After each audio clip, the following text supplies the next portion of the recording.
7 चरण में 2024 लोकसभा चुनाव को संपन्न कराना तय किया गया है। 2 चरण के चुनाव हो चुके हैं और वाराणसी की बात कर ले तो अंतिम चरण यानी 1 जून को यहाँ पर वोटिंग होगी।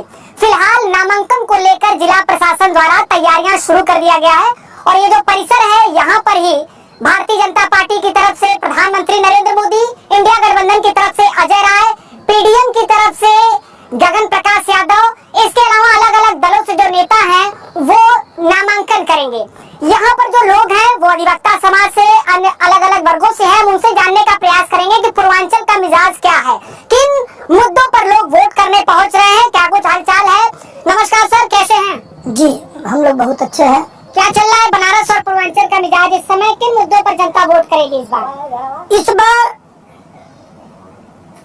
भारत की जनता, बनारस की जनता मूड बना चुकी है, मिजाज बना चुकी है कि इस देश को इतना बहुमत देना है मोदी जी के साथ कि मोदी जी जो चाहे इस देश हित में जो चाहे करे, जिससे देश का विकास हो, देश का प्रभाव पूरे विश्व में जैसे फैलाए हुए हैं वैसे और प्रभाव हो, जिससे आज बनारस को मोदी जी की वजह से पूरे विश्व के लोग देख रहे हैं, पूरे विश्व की मीडिया देख रही है कि मोदी जी कहाँ से सांसद है।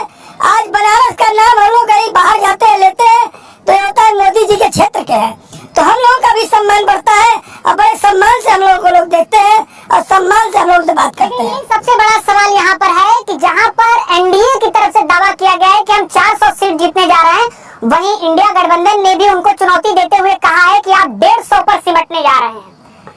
इंडिया गठबंधन के दावों में दम है कि एनडीए के गठबंधन में दम है?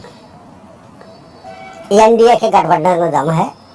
एनडीए 400 पार जा रही है। इंडिया गठबंधन में तो लोग सब वही हैं, सारे क्षेत्रीय दल मिल करके गठबंधन बनाए हैं और रेड कोट के अंदर नहाते हैं, ये उनकी स्थिति है।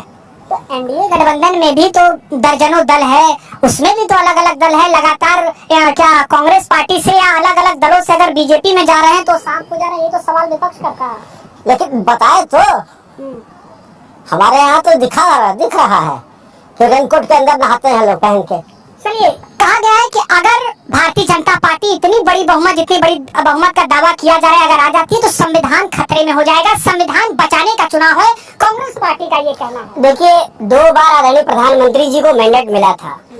जो आदमी जम्मू कश्मीर के ज्वलंत मुद्दे धारा 370 को खत्म कर सकता है, जो आदमी 500 वर्षों के इंतजार में करोड़ों लोगों के बलिदान के बाद अयोध्या का राम मंदिर बना सकता है, तो वो आदमी चाहता तो कानून कभी संशोधन संविधान कर देता।